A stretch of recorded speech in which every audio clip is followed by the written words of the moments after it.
Good afternoon, everyone. Today we're going to start a new topic, and this topic is going to be polyphase circuits. Mainly, we're going to talk about a special and important case of polyphase circuits, which is three-phase circuits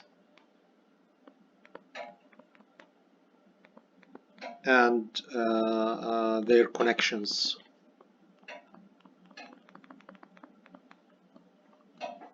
Okay.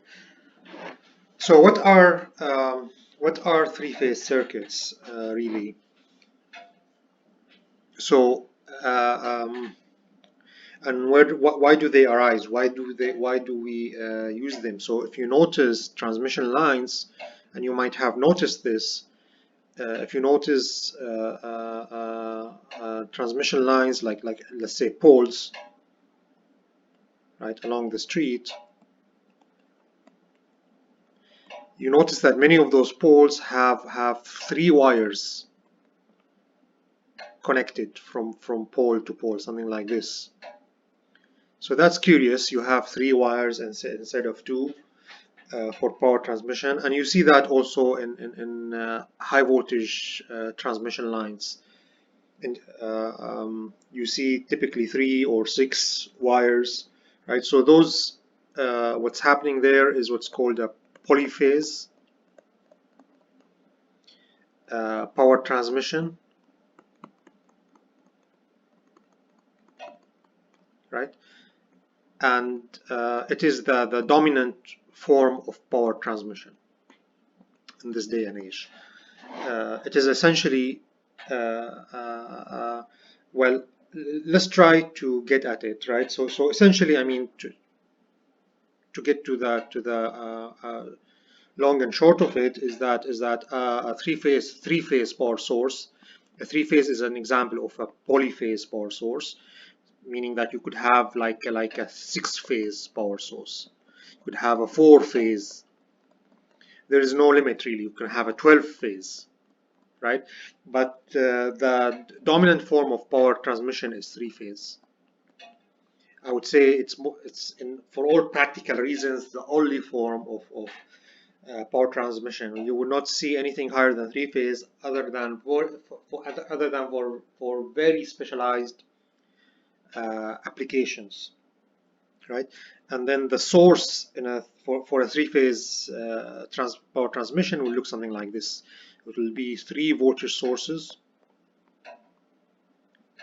Hence, that's where the word phase comes on. So those are the 3 phases, right? So you would have 1, 2, 3, called phase A, phase B, and I'm writing it in phasor form, and phase C. But imagine 3 voltage sources connected in this way. Their negative terminal is shared, and this goes out, and this is how power is transmitted. You have 3 terminals here. So the output of your generator has 3 terminals, and this is how you send power through a transmission line. You have 3 terminals. You could have some line impedance here, right? And then this goes a shorthand this goes all the way to the transmission line, and then it's stepped up by transformer, and then it goes all the way, it travels across where the power needs to go, and then it's stepped down, and then the load is distributed. Let me redraw it here. So what might happen, certain configuration, is that you would have your 3-phase supply,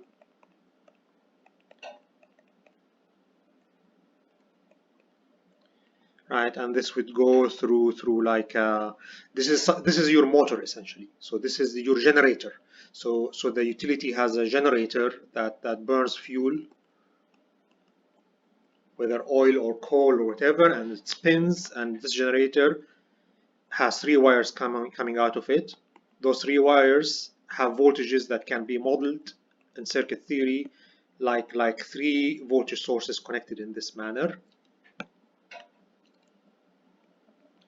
Right, and then this goes into a transformer, I'll draw it as a block like this. And then this is stepped up. This goes to the transmission system,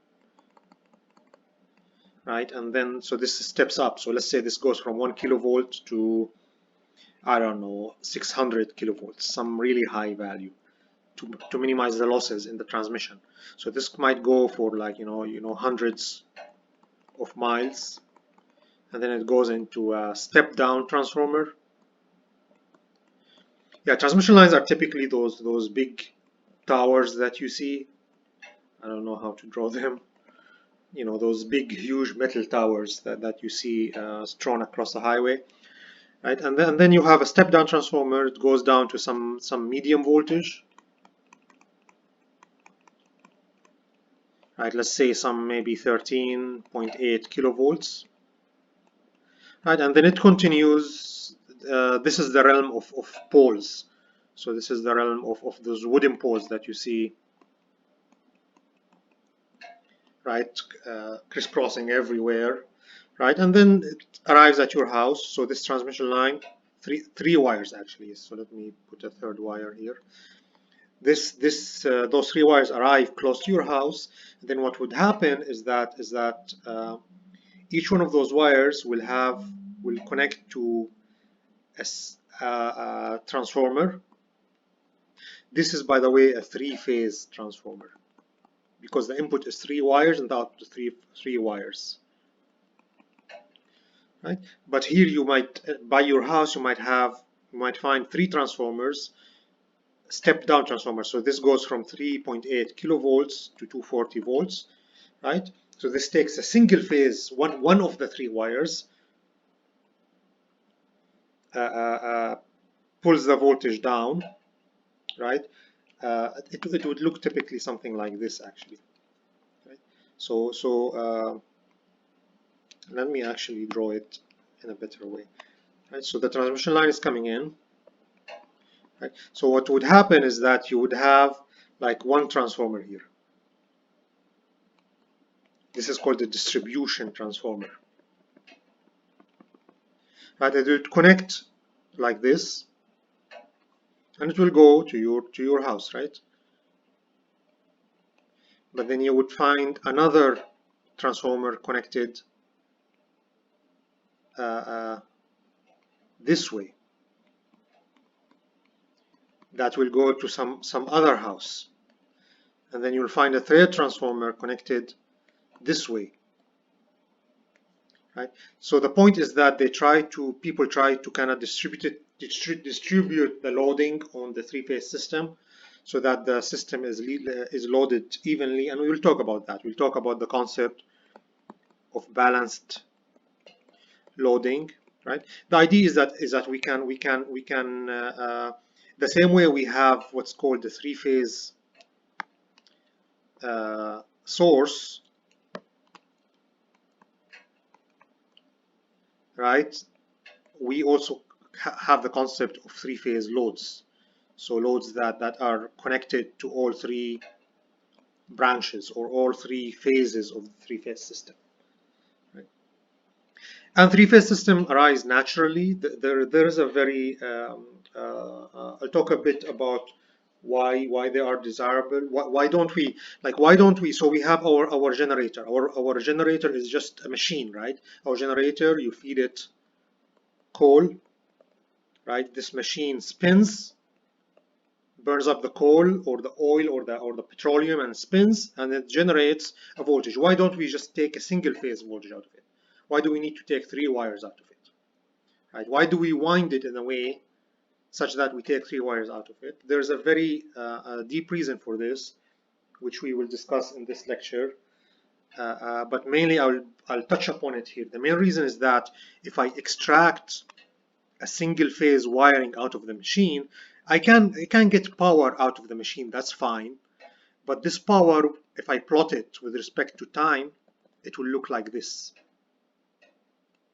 It will have a 120 Hertz component. Remember when we plotted power for instantaneous power for sinusoidal waveforms, and how the power turned out to have a 120 Hertz component, and it turned out to be pulsating like this? It has an average value, right? But the instantaneous value is pulsating all the time. right? This pulsating extraction of power from the machine will cause, if the machine is not heavy enough, will cause the machine to wobble, right? We always prefer to extract power in an even way from a machine rather than extracting it in pulses like this. Now, if I do extract power in 3 phases, and we will find out if I plot the power turns out, the extracted power from the machine will turn out to be constant. This is the main reason we prefer to wind machines in a way such that we extract 3 phases from them. And because machines are the dominant, synchronous machines are the dominant form of power generation, and 3 phases are the least amount of phases, minimum amount of phases required to get an even power extraction from machines. This made three-phase power dominant. That's all the reason. We could still get fixed power from 4 phases or 5 phases, but 4 phases and 5 phases means more conductors, which gets more expensive. Right? Okay, so this is kind of like the technical background of why 3-phase systems are the dominant polyphase power transmission system. The point of this course and our objective in this course is to understand 3-phase systems from a circuit perspective. This is a circuits course after all. This is a networks course after all. So we want to kind of go back now from the practical industry aspects and understand the circuit theory behind 3-phase systems, which is important, incredibly important. You need to know this. Every electrical engineer needs to know this, right? That's why it is taught in this fundamental course. All right. So we said, I mean, a 3-phase system you could either have, when you talk about 3-phase system, you either talk about a 3-phase source or a 3-phase load, one of the two, and then 3-phase sources connect to 3-phase loads, and so on and so forth, right? So so this is a 3-phase source, VAN, right? It's connected that way. This common node is called the neutral, N, neutral, right? So you have phase A, voltage between A, this source represents the voltage between A and phase N. You have phase B, and then you have phase C, VCN. In practical applications, the neutral is typically at the point of, at the location of the source, the neutral could be grounded. It's typically connected to the ground so that it is at the same potential of the earth. Okay.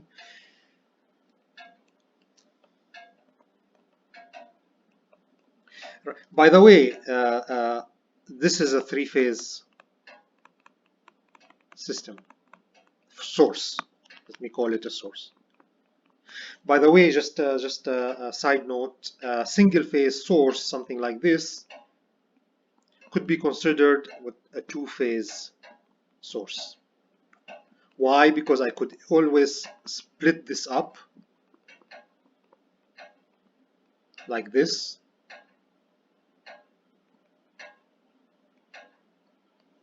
and make this the neutral, right? And I can consider this, what I call single-phase source, I could consider this a 2-phase source because I can have this picture of it, where this is the neutral and this is phase A and phase B.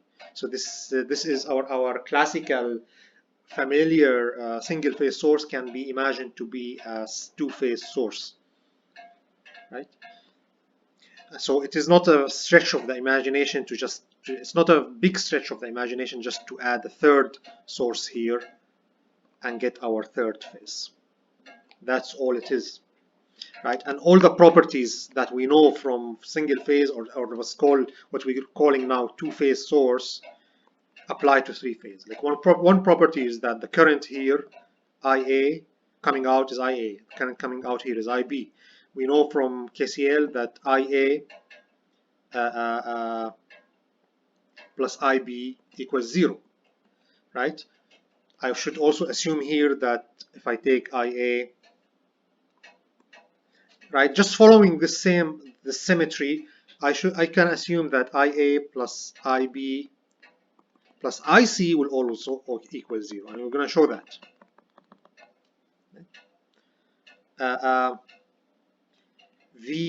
Let's say we have VAB, the whole voltage, right? So this is divided, right? So this is VA and this is VB, right? So VA is VAB over 2, VB is minus VAB over 2, right? So VA plus VB is also 0. In the same manner, I would expect in a balanced three-phase system, VA, VB plus VC equals 0. We'll find that out. We'll derive this, right? So what I'm trying to point here is that all the relationships that we're gonna find out for three-phase systems are really not that new if you look at single-phase systems from this point of view, right? If you look at single-phase systems, or what we call single-phase systems, as two-phase systems, subdivide the source in this way, you will find those relationships hold true for a balanced two-phase system. In the same way, we should expect those relationships to hold true for a balanced three-phase system. What happens if those relations, let's say the current relation does not hold true? If the current relation does not hold true, what does that tell me? That tells me that, hey, I have my two sources, right? And this is a neutral. If IA does not equal IB, IA plus IB does not equal 0, that means there's a current being injected here at the neutral. So whatever my load is, let's say I have a load like this, and I have a neutral at the load side, there is going to be, other than what's called the differential current, the current flowing in the circuit, there's going to be current flowing in both directions, current coming in here, separating, flowing in both directions, and going out here. So there is going to be a charge displacement from source to load, and you don't want that. You want the current to only flow in a loop. Same thing with three-phase systems. We don't want charge displacements. We don't want charge to be moving this way from source to destination. We don't want charge to be extracted from where the utility is and dumped into your house. What we want to do is we want charge to circulate. We want some charge to go towards your house, but then at the same time, other charge in the other wire is going to go back. So it is the movement of charge that transfers energy from the utility to your house. But there is no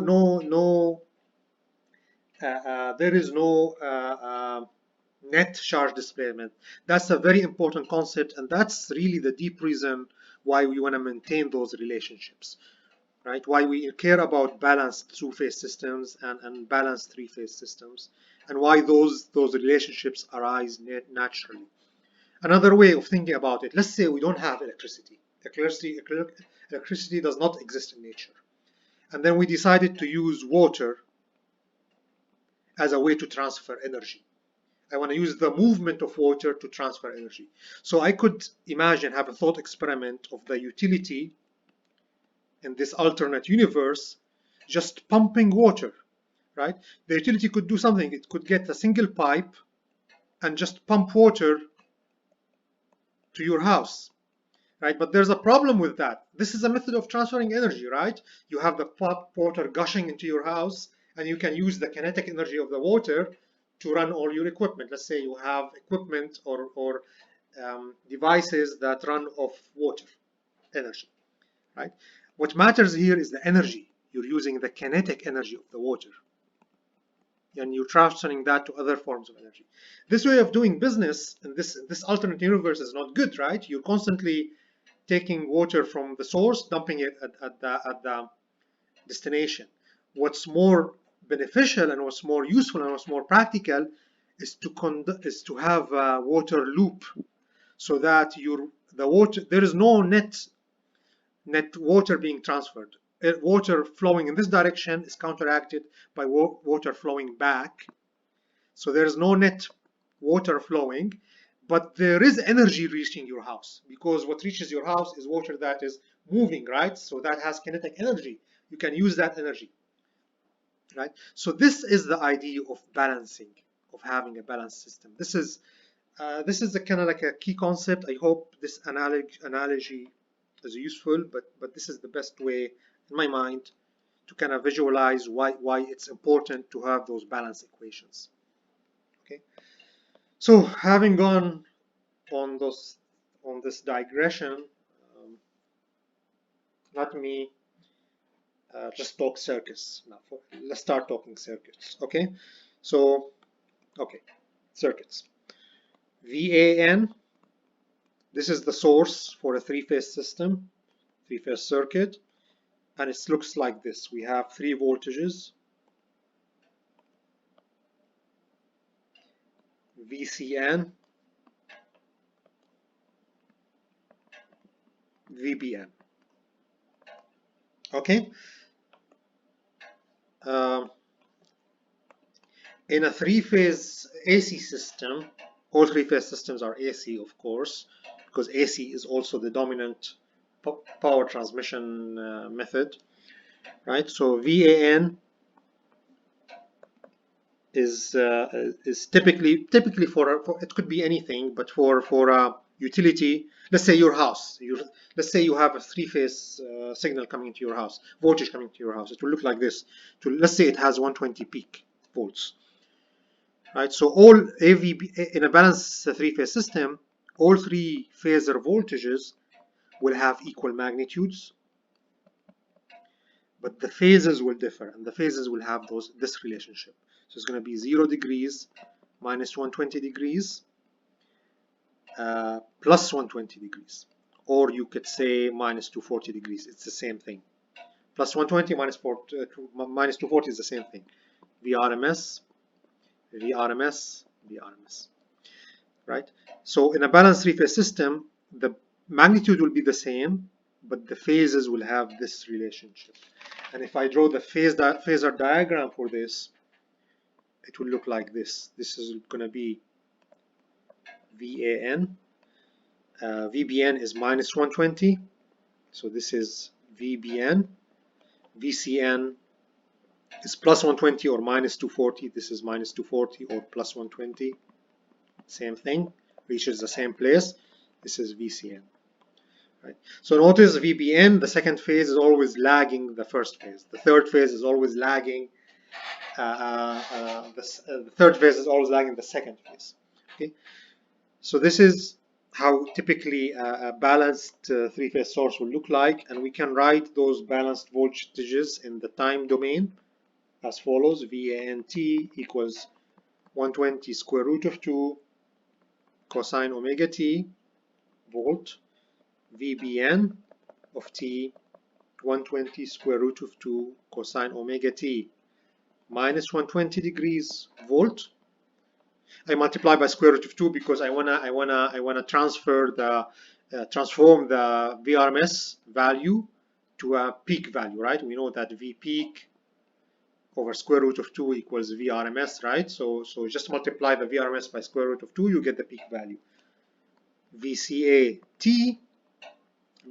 sorry, t equals 120 square root of 2 cosine omega t minus 240 degrees volts. Okay, right, and this doesn't have to be 120, by the way. I could write it in general. I could just write it any, it could be any magnitude, VM. The important thing is that it has to be the same for all the three phases.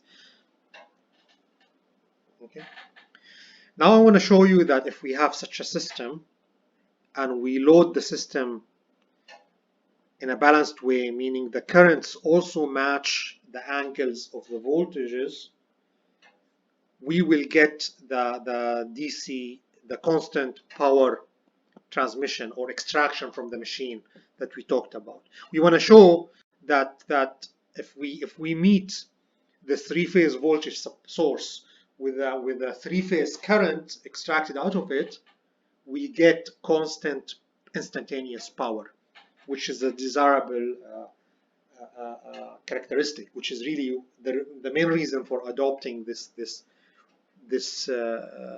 method for extracting power from machines, and generally for power generation and subsequently transmission and distribution.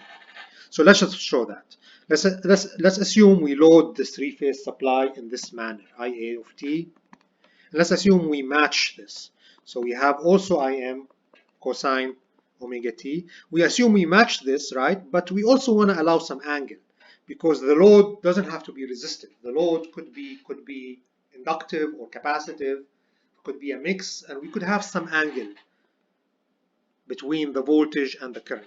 So let's represent by this angle by theta, right? Amp. And then IB of t equals Im cosine omega t minus theta. I want to match this VBN minus 120 degrees amps.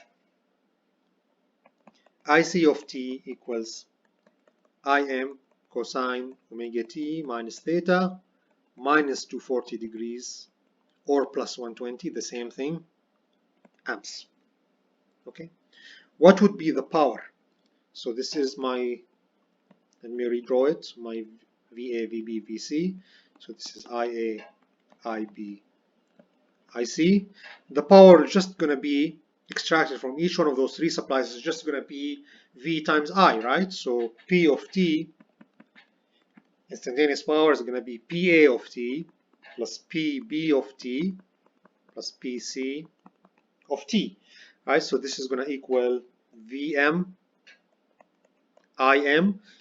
So this is common, right? Each one of those voltages has VM, each one of those currents has IM, right? And then we have the cosine terms. So I'm going to extract the VM IM out because it's common, and then I'm going to have cosine omega t, this is from the voltage, cosine omega t minus theta, this is from the current, plus cosine omega t minus 120 degrees, this is from the voltage, cosine omega t minus theta minus 120 degrees, this is from the current, and then the third term for the C phase, this is cosine omega t minus 240 degrees, this is from the voltage, times cosine omega t minus theta minus 240 degrees. Okay, we want to simplify this. Remember the trigonometric expression formula, cosine alpha plus beta equals cosine alpha cosine beta minus sine alpha sine beta, and then cosine alpha minus beta is simply the same, cosine alpha cosine beta with a plus sign here, sine alpha sine beta. If I sum those two up, this cancels, and I end up with an expression for cosine alpha cosine beta, right? Cosine alpha cosine beta can therefore be written as cosine alpha plus beta plus cosine alpha minus beta over 2. So I have here a bunch of cosines multiplied together. I can reduce them using this expression, right? So let me write P of t. Right, and notice each of those cosines times cosines is gonna be something with the sum at the angles plus something cosine with the subtraction of the angles divided by 2. So there is going to be a factor of half. So I can take that factor of half out, Vm Im over 2, and I want to collect the terms in two buckets. I want to collect, and I have another Vm Im over 2. I want to collect the terms in two buckets. The first bucket or bracket is going to take the cosine alpha plus beta. The second bracket is going to take the cosine alpha minus beta. Let me start with the alpha minus beta. Right? So, because that's easiest. Alpha minus beta is just omega t minus omega t plus theta. Omega t minus omega t cancels, right? So we end up with just theta. So the third term is cosine theta. Second term, omega t minus 120 minus omega t, that cancels the omega t, minus theta, that becomes plus theta, plus 120, that cancels the minus 120. So that's another cosine theta. Simple. Third one is going to be omega t minus 240 plus 240, and then the minus theta turns to theta, so this is going to be plus cosine theta. Now let me take cosine alpha plus beta and put it in this bracket. So this becomes 2 omega t plus omega t minus theta. So this becomes cosine 2 omega t minus theta.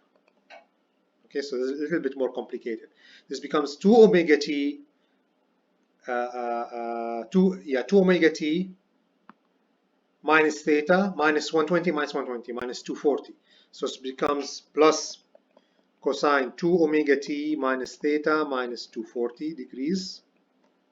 And then the last term is cosine 2 omega t minus theta minus 480 degrees.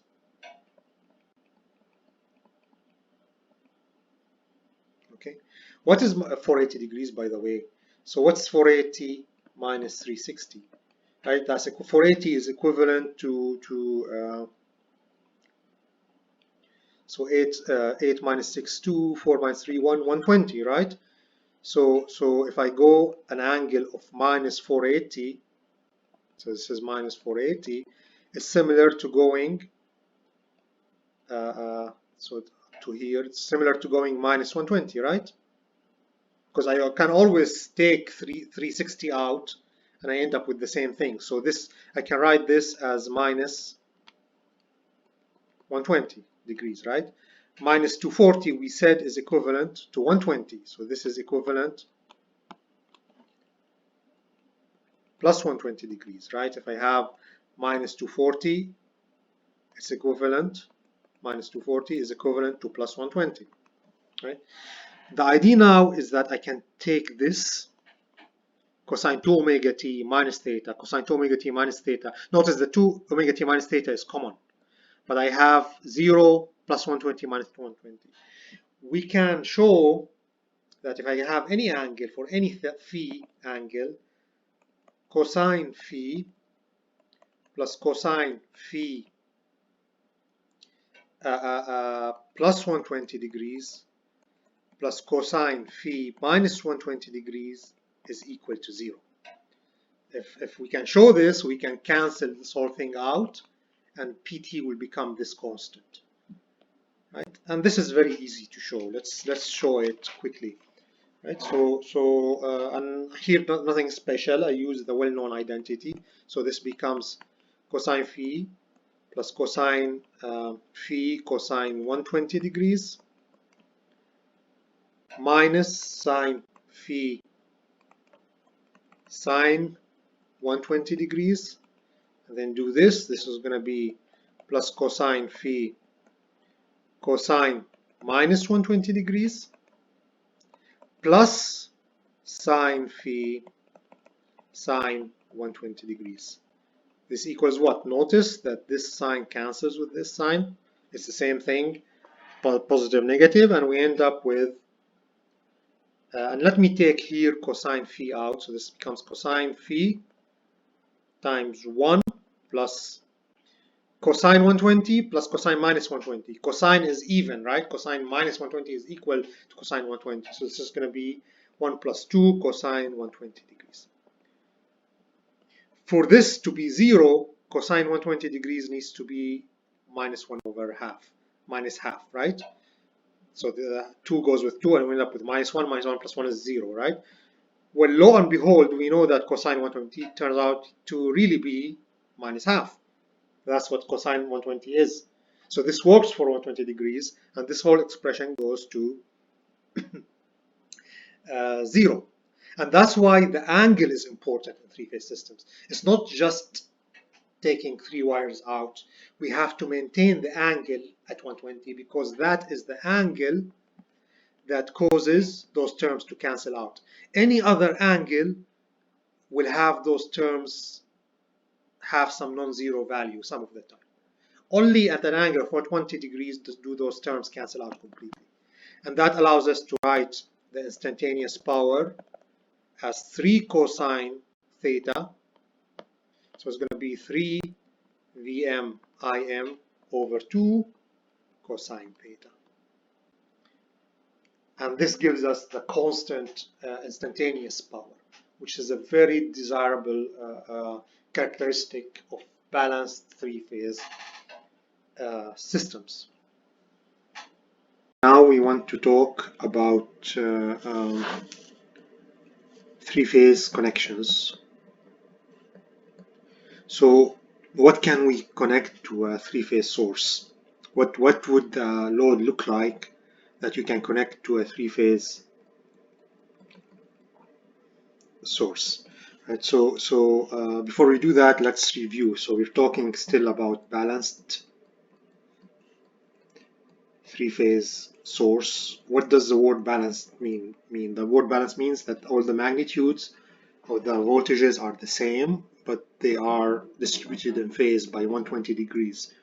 So a source would look like this. So this box represents a three-phase source, and I would have VAN.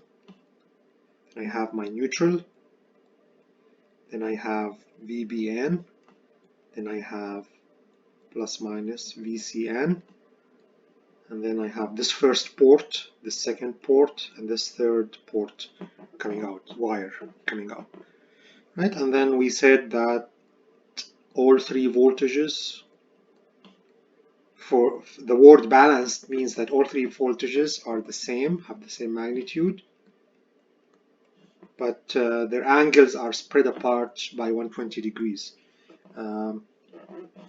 This kind of spreading of the angles is called a positive sequence. It's called a positive sequence. What does a positive sequence mean? It means that that A is at 0 degrees. But it doesn't matter what angle it is, but for reference we say 0 degrees. But B is behind by 120 degrees. So B is going to be minus 120, and then C is behind by 120 degrees, minus 240. We know that minus 240 is equivalent to plus 120. It's the same angle. So I could write this minus 240 as plus 120 and nothing would change. Right? So this is called a positive sequence source. And this is just a convention to call it positive sequence because the phases go clockwise. On the complex plane, the phases go clockwise. So AN comes in, BN, if you move clockwise, BN comes in at a minus 120 degrees, and then finally keep going clockwise, VCN comes in. So this is the phasor diagram of VAN, VBN, VCN. Now just from examining the phasor diagram, we will establish the major property that VAN plus VBN plus VCN equals 0. It has to be, and we could find this just from geometrical considerations. So let's take the phasor diagram, VAN, VBN, VCN. Let me extend VN in the opposite direction like this. This is 120, this is 120 degrees. This whole thing is 120, right? So half this angle, this dotted line splits this angle by half. So half this angle is 60 degrees and this is 60 degrees. Right? So on the imaginary axis, those two phasors can be split into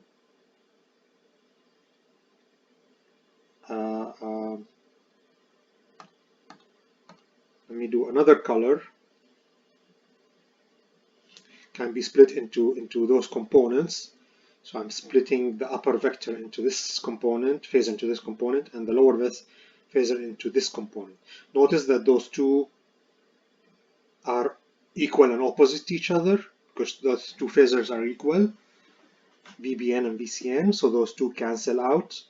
So that's clear. But then VCN can be projected on the real axis and VBN can be projected on the real axis. What's the projection? The projection here is going to be VCN magnitude, right, cosine 60 degrees. What's cosine 60 degrees? And I mean, we can go always back to our equilateral triangle, right? So equilateral triangle 1, 1, 1. The 180 degrees inside the triangle, you know, all the angles inside the triangle sum up to 180 degrees. Because this is an equilateral triangle, all the angles are equal. So 180 divided by 3 is what? Is 60, right? 60 plus 60 is 120, plus 60 is 180, right? And then I draw a line, a right angle line that cuts this upper angle. So I end up with 30 here and 30 here. And this is 1/2, right? And what is this line? What is the length of this line coming in at a right angle? Well, we can use the Pythagoras theorem. So this is a squared. Let's call this a squared plus half squared equals 1 squared, right? So a squared equals 1 minus quarter, right? It is 3 over 4. So a is square root 3 over 2. Right? This is an easy way to just get all the cosines and cosines of 60 and 30 degrees. So this line here is square root of 3 over 2. That means cosine 60 is half over 1. We didn't need to calculate this really because we're already calculating cosine. So it's half.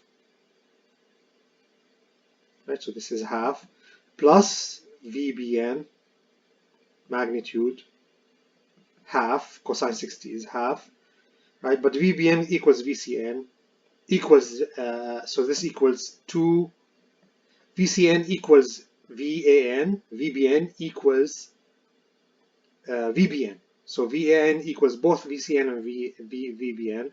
So this equals 2 VAN. And it's in the opposite, sorry, yeah, 2 VAN times half. So this is equal, the sum here of those two phasors projected on the real axis is the same as VAN, only in the opposite direction. So this becomes 0 because it's in the opposite direction to VAN. So the sum of this phasor plus VAN is going to be 0. So the whole thing amounts to 0. The thing amounts to 0, and this property holds for a balanced three-phase source. Okay, so what kind of load can we connect to a balanced three-phase source, right? So it turns out there are two kinds of balanced loads we can connect, and the key thing here is that without inspecting the load, observing what kind of load you connected, there is no way to differentiate between those two different ways of connecting the load by just measuring the current and the voltage. I cannot take my source, three-phase source, and just measure the current and voltage here across the three phases and tell, hey, this is this kind of connected load or that kind of balanced connected load. I can tell if the load is balanced or not, but I cannot tell what kind of load it is. I can only tell by inspection, right? So those two kinds of connecting the load are equivalent as terms of the effect on the source, right? And those two kinds of connecting the load are called the Y connection,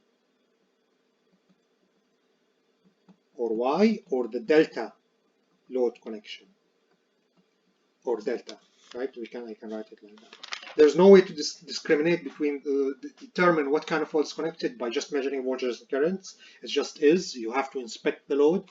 But those are two equivalent ways of loading a three-phase source in a balanced way. Let's start with the delta load, connected load.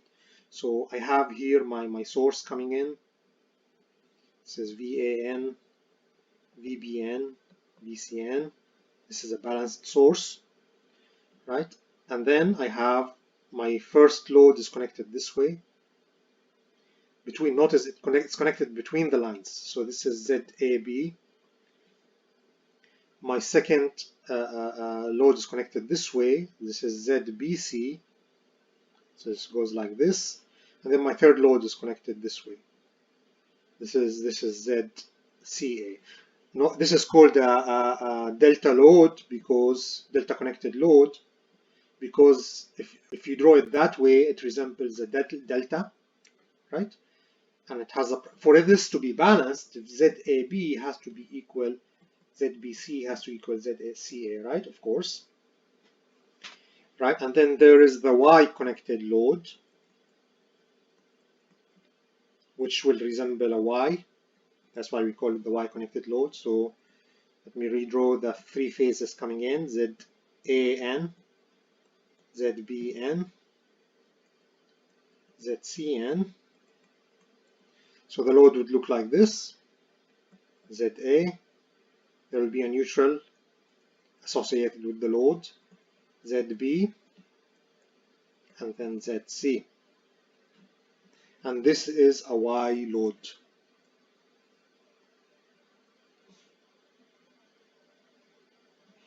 Right? The main difference between a delta connected load and a Y connected load is a delta connected load, there is no neutral on the load side. While in a delta connected load, there is a neutral on the load side, and you could, if you want, take this neutral and connect it to the neutral of the source. So there is access to a neutral in a Y connected load. And utilities sometimes do that. Sometimes when you see a load, three-phase load, sometimes there's a fourth wire. So it's not just a three-wire connection, it's a four-wire connection, where the fourth wire is the neutral going back into the source. Okay. So in the same way I said, hey, the load could be delta or Y, we could say also the source could be delta or Y. There's nothing stopping the source from there's nothing stopping the voltages of the source from being connected in a delta manner, right? We still can get three wires out of them, right? And they're still going to be balanced and have 120 degrees between them, right? So really that opens up possibilities for multiple possibilities for connecting balanced three-phase source load configurations, right? There are multiple possibilities. So we examined at this point Y, the source is Y and the load is Y. There's Y delta, the source is Y and the load is delta. But there are two other possibilities. It could be, we could have delta Y, where the source is delta and the load is Y, and we could have delta delta, right? So let's examine the first of those possibilities a bit more. So let's examine the balanced YY connection. So this essentially looks like this. And whatever calculations we do, by the way, for the YY connection, we can apply to the other connections. We will see that. But let's start with the YY. Okay. So the source is going to look like this. So I have VAN. I have my neutral. I have VBN. I have VCN. Then this goes across a transmission line, perhaps, or whatever. So we could have an impedance here. But this goes into a balanced load. So because ZA, ZB, ZC are the same, because this is a balanced load, let's call all of them ZY to indicate that this is a Y connected load.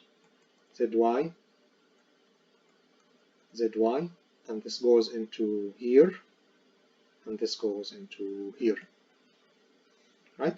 Now, because we have access to neutral at the load and the source, we have an option of connecting the neutral. And many utilities do that. It's not necessary. It's helpful when you have an unbalanced situation. the unbalanced situation is going to result in some net current flowing out of this node, and this extra wire gives the path for this net current to flow. Right, so this is IN, I neutral. Then I have IA, IB, and IC. Okay, and then I have my basic balanced source, which is VAN equals VP, some magnitude 0 degrees, VBN equals VP minus 120 degrees, VCN equals VP plus 120 degrees. Okay, let's say we wanted to know, and this will be very useful when you go to delta. Let's say we wanted to know what is the line to line voltage. What is the line from this node to this node? We know what's called the phase voltage, the voltage from the neutral to the phase. But let's say we wanted to know what is the voltage from the line to line. This is easy to calculate. So line, it's called line to line voltage, or sometimes just line voltage. So this is phase voltage, and this is sometimes called line voltage, or more often it's called line to line voltage, so that it's easy to tell what kind of voltage it is. I almost always prefer to say line to line, but that's fine. You can say line or line to line interchangeably. Okay, it's kind of gets confusing because there are some people who use line voltage for phase voltage. So you just have to be mindful of what the text means, what's the context of the text you are reading.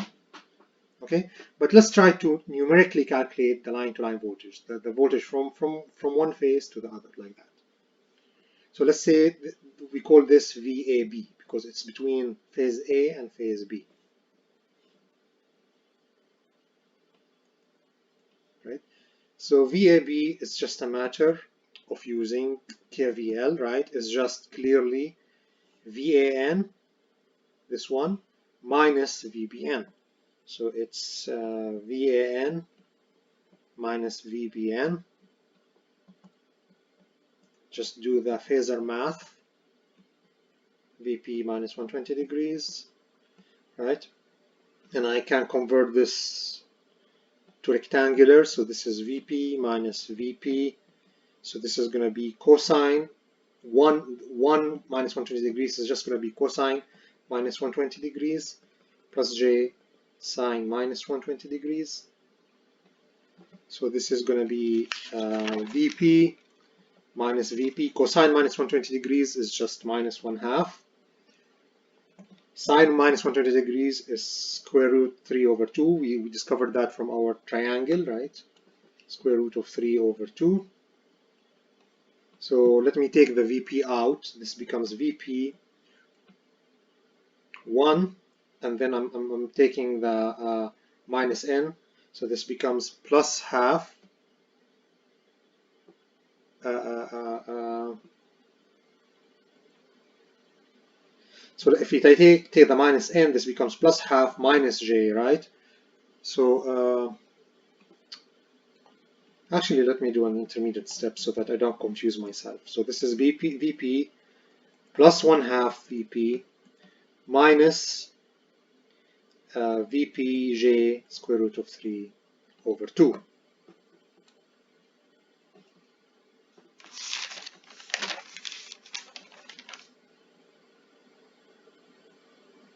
Oh, okay, I made a mistake somewhere. This is minus, because sine minus 120 is minus j square root of 3 over 2. Okay, that was what was confusing me.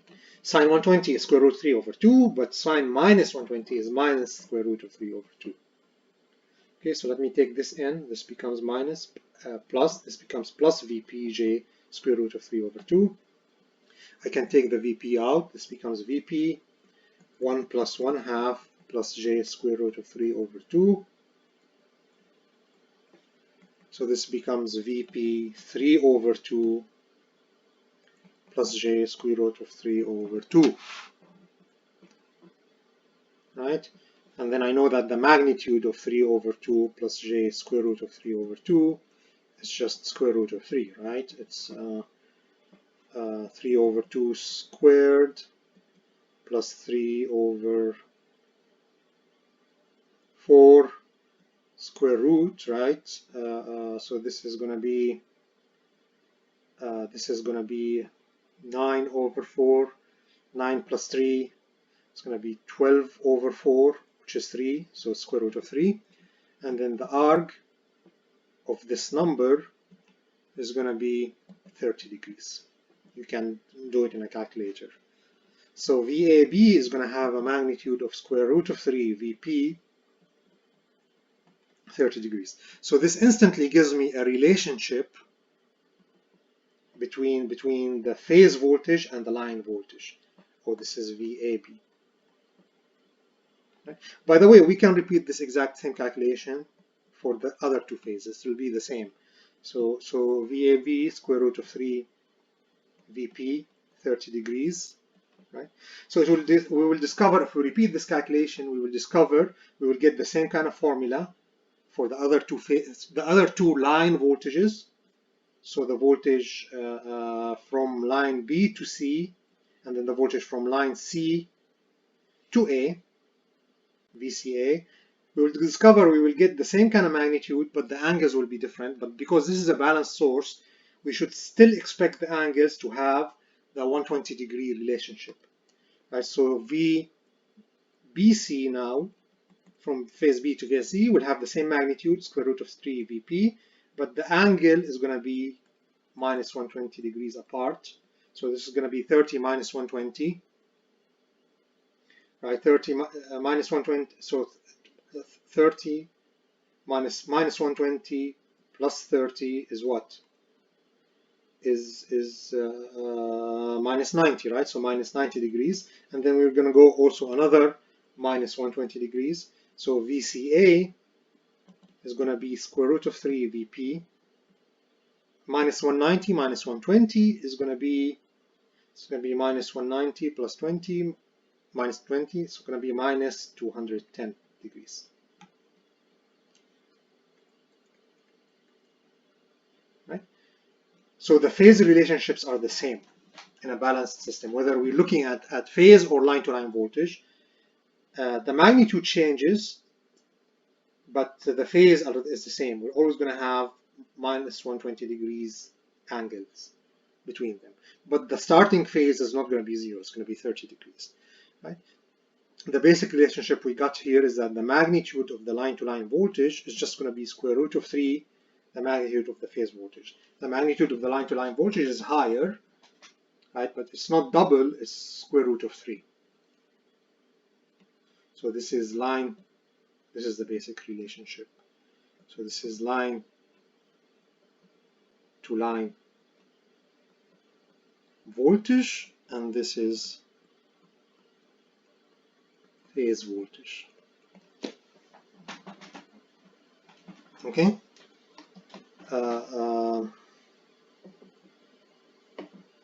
Right. What about the phase currents? What about IA, IB, and IC?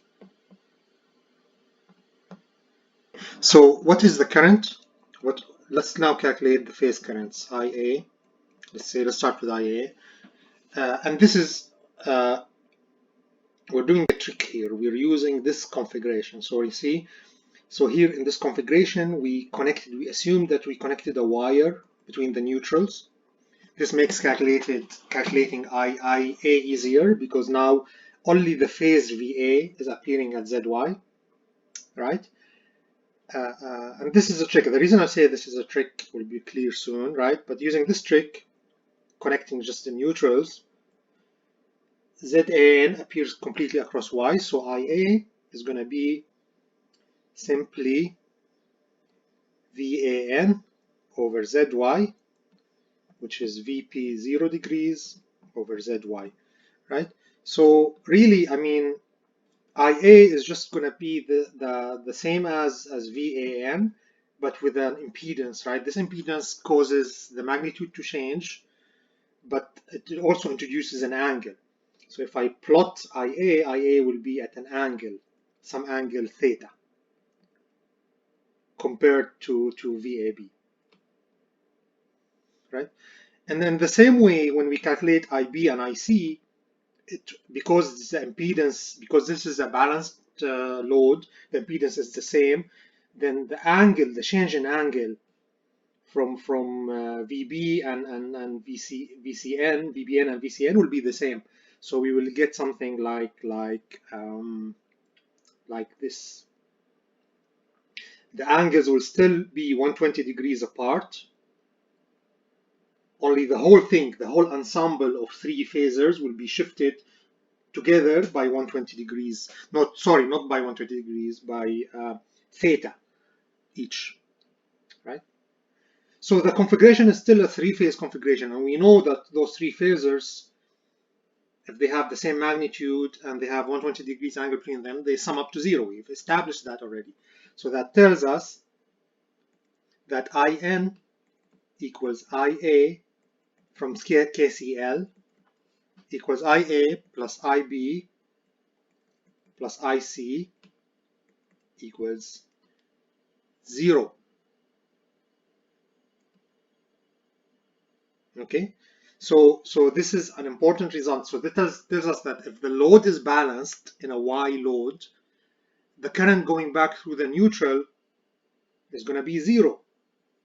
The current going back through this neutral is going to be 0. So it might as well, we might as well say that this neutral does not exist, right? It's a wire ride, but its current going through it is 0. So it doesn't matter whether this wire is a short, is a copper wire, or if there is an impedance there. Whatever we put there, for a case of the balanced load, it does not matter. It's equivalent to this thing not existing at all, because the total current going through that wire is going to be 0.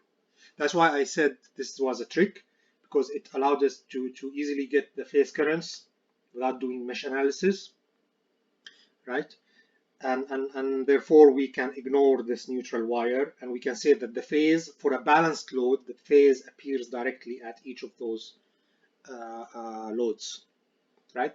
Now, this is not true if the load is unbalanced. So if the voltage is unbalanced, or if the load is unbalanced, meaning the sum of the currents going into the neutral node is not 0, then in that case we will have some current flowing, and we cannot ignore that wire, right? The current going through the neutral is 0 only in the balanced case. Okay, so we established the fact that the line current for a YY connection is going to be equal to the load current. Right? So this is line current. Line current and phase current are the same. It's the current coming out of phase A, and this is the current in Y connected loads, and in one of those Y branches.